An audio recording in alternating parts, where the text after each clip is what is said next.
All right, what's going on, guys? Simple Sports back again with another episode. Just a quick update. I haven't posted in, I think, over a week or so on pretty much any social media, and I'm kind of just getting caught back up. So, for those of you who don't know, I live in the Myrtle Beach area, and there was concern that we were going to have that big Hurricane Irma come through.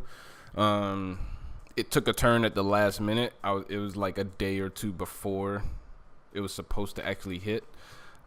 So we were prepping for that, which is kind of why I was not around the computer or anything like that. I was too busy getting things in order because it was supposed to be really bad. Turns out it was literally about 2 or 3 hours worth of rain and wind, and that was it. So much ado about nothing, but better safe than sorry, I guess. So with that being said, I'm back to my regularly unregular schedule, I guess, since I'm pretty sporadic in doing this anyway.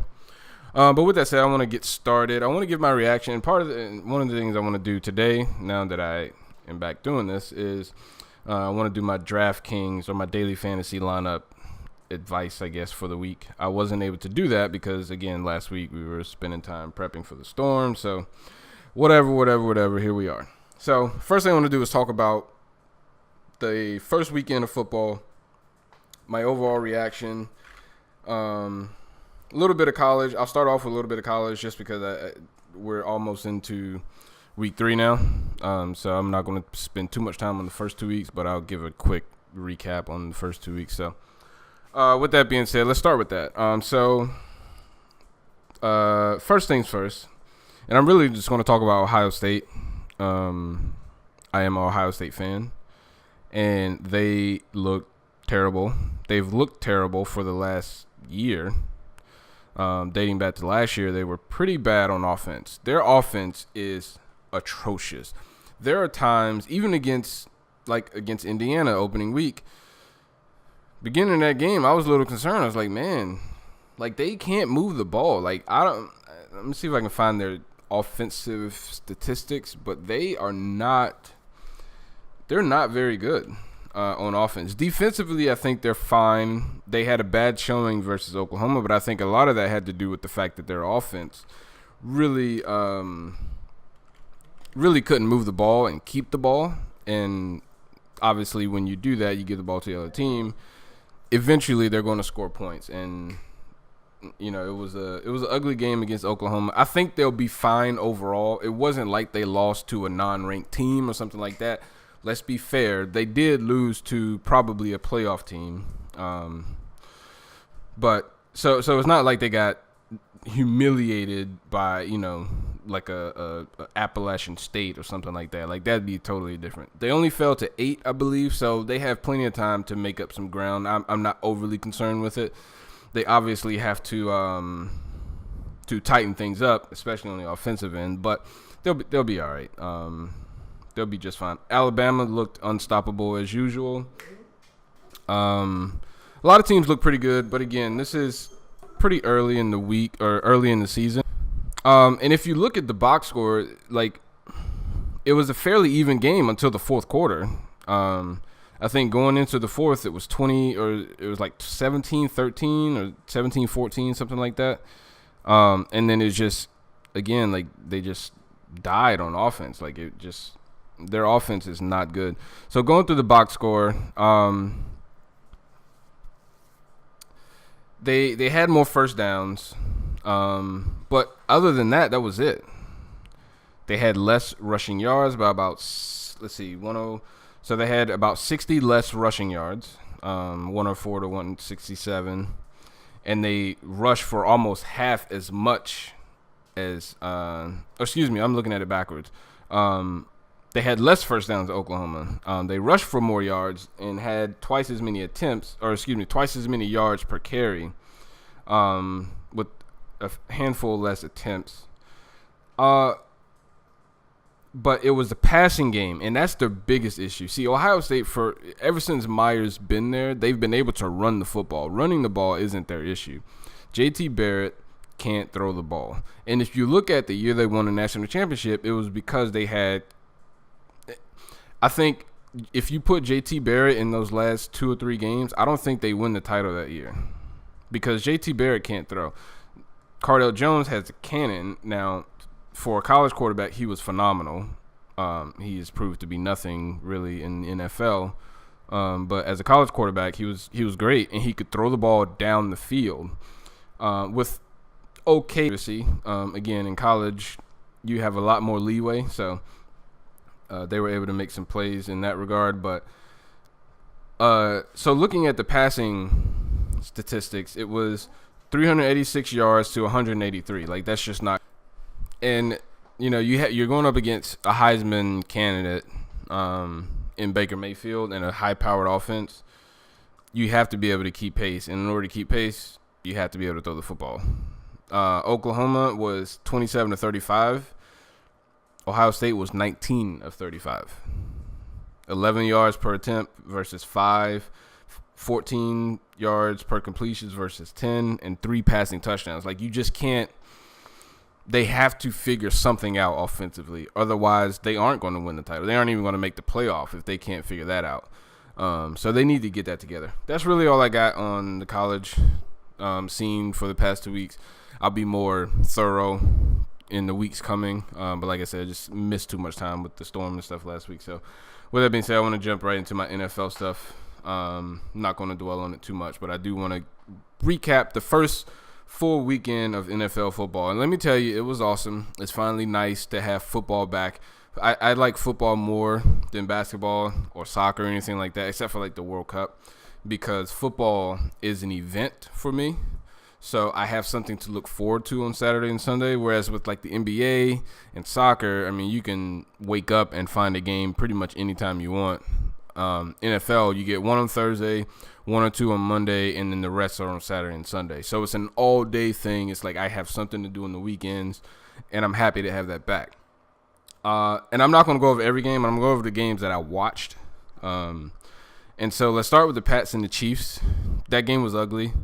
And I do want to say before I go through all these, don't read too much in the first week or two of the NFL. In fact, for me personally, I don't really put stock in the teams. I don't really start to, I guess, rank and position teams like seriously until about week 4 or 5. After you got a decent chunk of time to work out the kinks, really figure out, get everyone up to speed, game speed, get everyone warmed up, revved up, and have everything running like a well-oiled machine. It takes a couple weeks.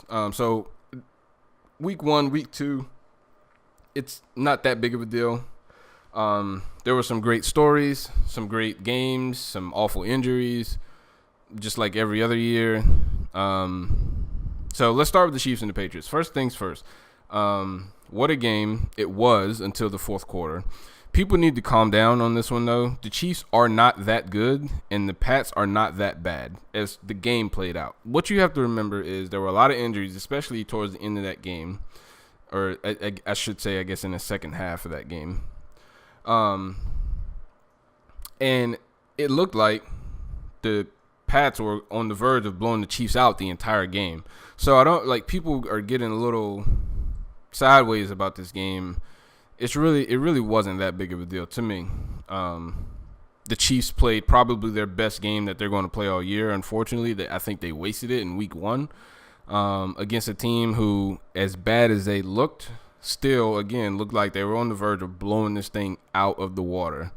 So I wouldn't be overly concerned as a Pats fan, except for the injuries. That could be a problem. But as far as the result itself and the way it happened, I wouldn't be overly concerned with it. And if I'm a Chiefs fan, I wouldn't be overly impressed with it either. I'd be happy that we won, but I wouldn't be overly impressed because that ain't happening again, okay? If they play like that and Alex Smith plays like that, they're going to be a tough out. But I just don't foresee that happening. Personally, I think it's time for Alex Smith to go. I think it's time for Pat Mahomes to take the reins. And again, this isn't saying that Alex Smith played bad, because he didn't. He played well. But my theory is, my stick with it is, I know what Alex Smith is. I know what he's been for the past 5-6 years, and I don't think we're going to get anything different now. Imagine if I'm trying to think of another long-time starter who I don't know. For example, it's not a very good one, but you'll get my point. Imagine if all of a sudden this year the Chargers went 13-3 and Phillip Rivers threw 45 touchdowns and like 7 interceptions and they went to the Super Bowl. Like, I know what Phillip Rivers is, and granted that team has been unhealthy and all sorts of issues with that team. But my point is, I know what Phillip Rivers is, and he ain't that, right? It's like Eli or like Joe Flacco, and yes, they've won Super Bowls. That's not my point. My point being, Joe Flacco isn't going to all of a sudden throw for 5,500 yards and 50 touchdowns this year. Eli isn't going to cut down his interceptions to, say, 5 and throw 40 touchdowns. And, like, that's just not who they are. So I know what Alex Smith is. He had a great game. It happened to be opening week. It happened to be against the Patriots after they had won the Super Bowl last year, and they did this big celebration, which was very un-Patriot-like, if you ask me. And they came out and they played well. That's really all that it was. I don't think it's anything more than that. So, next game, Jags and Texans.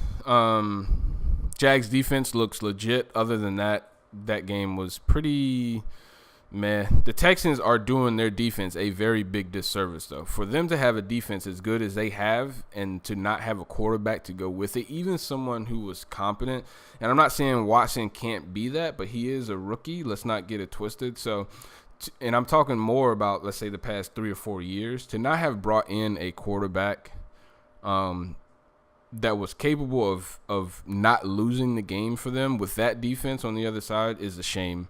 And the Jaguars they're kind of trending that same direction where they have some okay talent on the offensive side. They have a what seems to be a legitimate defense, but they don't have a quarterback. I mean, good God, they haven't had a quarterback in forever. So I wasn't too concerned with that game. I'm actually happy that the Jags won because I think that they stole a game from the Texans in terms of the rest of the division, specifically the Titans. I don't think if the Texans and Jags played that game again, I don't think they'd win. I think it was more of it being opening week and things being a little off in Houston, obviously with the storm and stuff like that. Like I don't know. I don't buy that victory at all. I love it as a Titans fan because I don't think the Jags are that good. I think our only competition is the Texans in that division, and now that they have a loss to within the within the division, I think that's a good thing for us. So, Steelers and Browns. Kaiser was okay. The Browns actually didn't look that bad, and that's the thing that confuses me is I'm not as sure if it was the Steelers that looked bad or the Browns that looked better than I thought. Now I did say the Browns would win 4 or 5 games this year, so I don't know, but they didn't look like the Browns. They looked like the Browns had taken at least a step, maybe 2 steps forward, and were at least competitive. Like, maybe they don't win but 3 or 4 games, but I think they're going to have a lot of these one-possession games when it all is said and done. So, again, not overly concerned with the Steelers' offense and Le'Veon Bell. It's week 1. There's a lot of games left to be played and a lot of time to tighten things up. I think they'll be just fine. Raiders and Titans, of course, game of the week for me, obviously. I think the Titans lost this game on the opening kickoff when they did the onside kick. I don't understand how you give a potential top 3 offense in the Raiders the ball on the 40 or 50 on the opening possession when your team's defense is already not that great. It's decent, but it ain't. You don't have the Broncos or the Seahawks defense back there, okay? So you can't shoot yourself in the foot. If you take that away, they actually played a pretty even game. I don't know. I don't know what else they could have done. They did miss a couple of opportunities for sure. For example, at the end of the first half, they could have went down and scored a touchdown, and I think they got the ball back in the second half, and that would have completely turned that game around if they had gone down and scored again. Now they're up by 10 instead of down, or excuse me, they're up by 3. Whatever they would have been up by. I think, no, it would have been 10 because they were down by 3.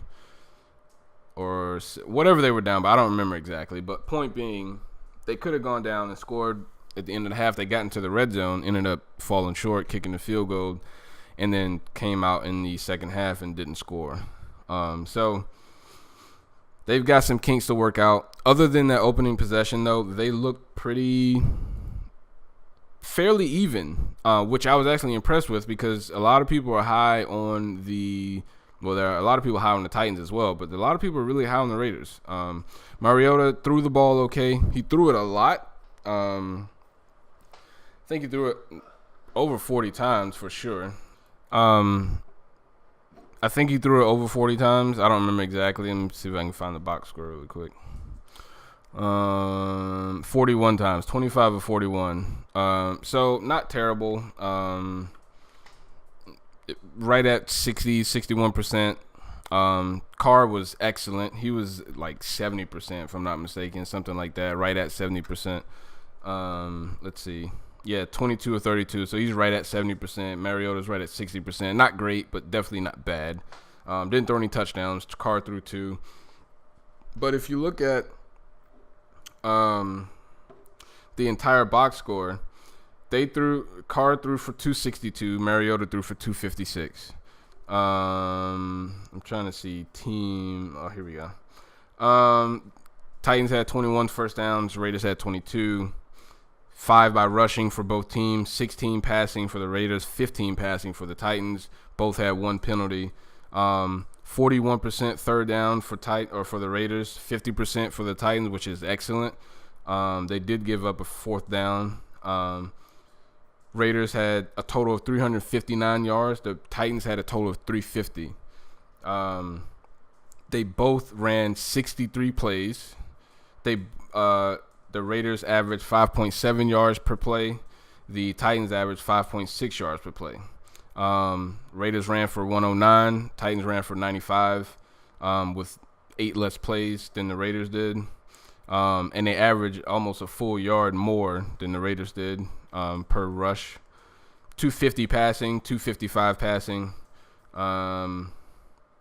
Mariota was sacked once. Carr was sacked twice. So, like the game was very even. Neither quarterback threw an interception. 7.4 yards per play for the Raiders in passing, 6.1 for the Titans. Like the game was almost it was almost dead even, except for the onside kick in the beginning. And again, I think they shot themselves in the foot. They both had 5 penalties for 49 yards. The Raiders fumbled 3 times, and the Titans didn't recover a single one. Titans didn't fumble. Actually, neither team had a turnover. So, I'm not overly concerned with it. Time of possession was fairly even. So, I'm not concerned with it at all. I think the Titans look great other than the opening kickoff. I don't think you do that. I think if they go down and score in your defense, that's one thing. But to give them half the field to work with, that's just, I don't think you do that to start the game, but that's just me. Let's see what else we got. Ravens and Bengals.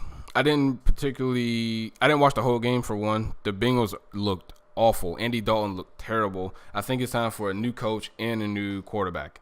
I don't know what they do, but they need a culture change altogether. The Bengals have been, at one point, the laughingstock of the league. Now they're not the laughingstock of the league, but they aren't competitive. It's like they're good enough to be relevant, but not good enough to be contenders. They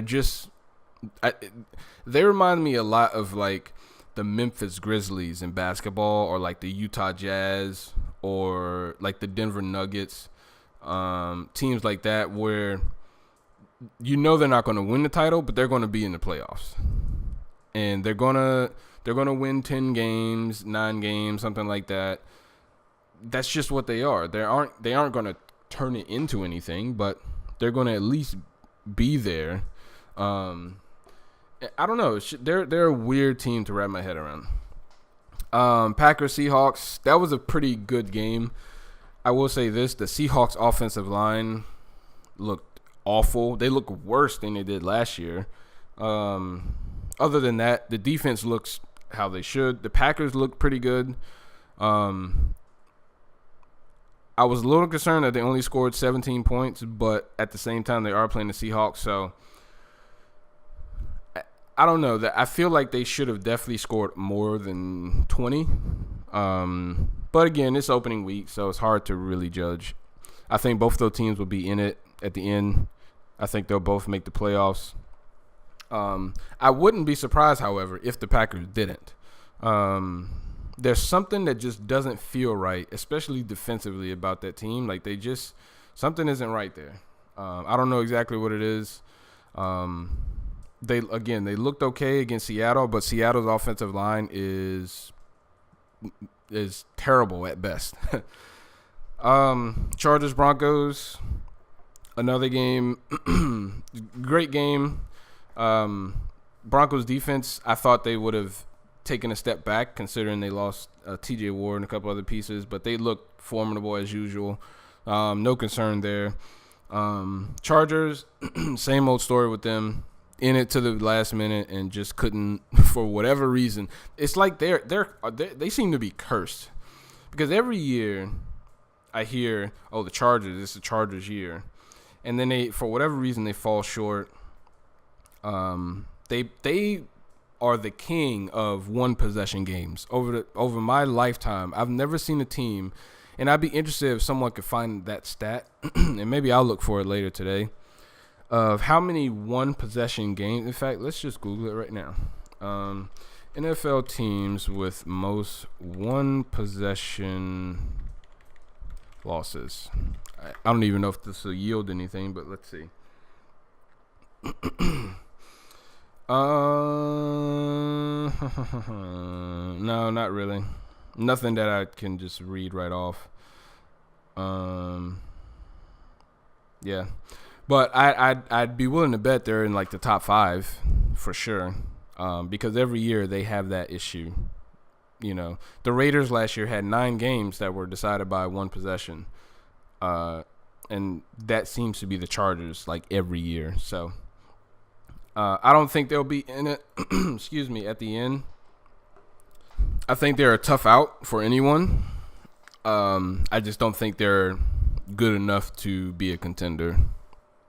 I'm trying to think of a real good analogy, but I can't really think one. Like, they're toeing the line and their foot is just over the line. I don't know. They're just not a contender. For whatever reason, every year something happens and they seem to fall apart a little bit. Next game, Giants and the Cowboys. That game was a mess. Eli got the snot beat out of him. That offensive line is garbage. That offensive line is terrible. They obviously missed Odell with the distraction he causes to the defense. They definitely could have used that, especially with that offensive line, to have another weapon out there. Definitely would not have hurted.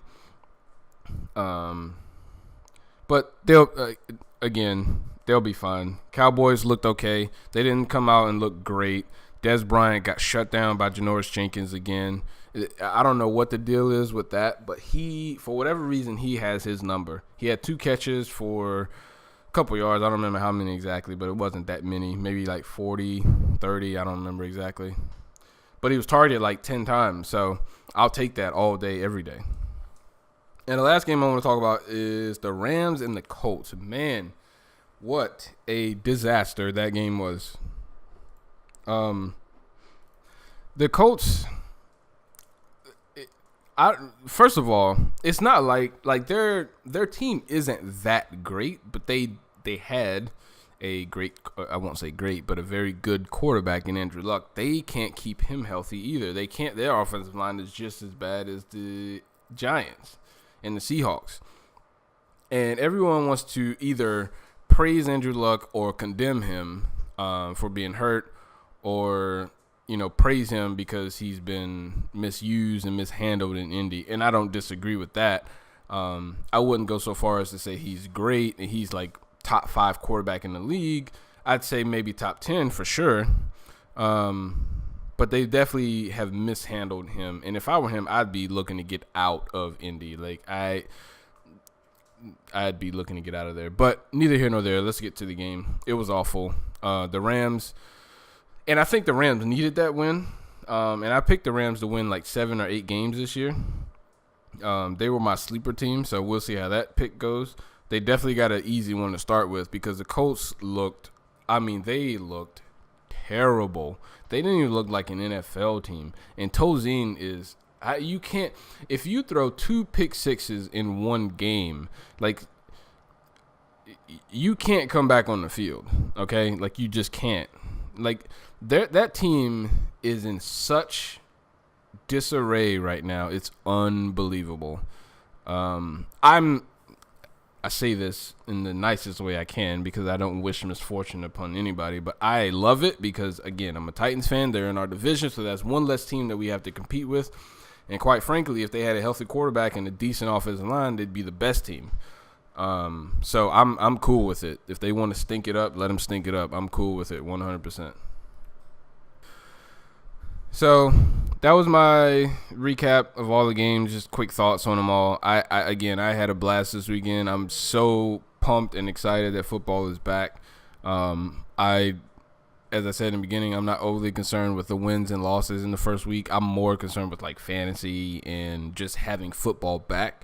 Once we get to around week 4, week 5, then I'll start being concerned with certain teams or players and things like that. So right now, I'm not overly concerned with it. But before I go, let me give you my daily fantasy picks for this week. So, as I said in the beginning when I first started this, I'm going to do Thursday through Monday night. I may not necessarily pick everyone, someone from every game or like every night that's played, but I'm going to have that pool of players available to me. So, if you use my lineup, you will be able to use it at minimum for the Thursday through Monday night games. And since we got the game tomorrow, I want to give my picks, and I'm going to give a reason behind each one. Most of it is because of the team that they're playing. So I usually like to combo my quarterback and receiver with someone. This week, I'm going with Derek Carr and Michael Crabtree. They play, if I'm not mistaken, who do they play? They play who do they play? There was a reason I picked them. NFL. Let's take a look. The Raiders play the Jets. That's right. So, and the Jets are in complete chaos right now. So, I think that's an easy enough decision. Derek Carr, Michael Crabtree. I would go with Amari Cooper, but Crabtree is cheaper and will yield probably the same amount of points, roughly, give or take.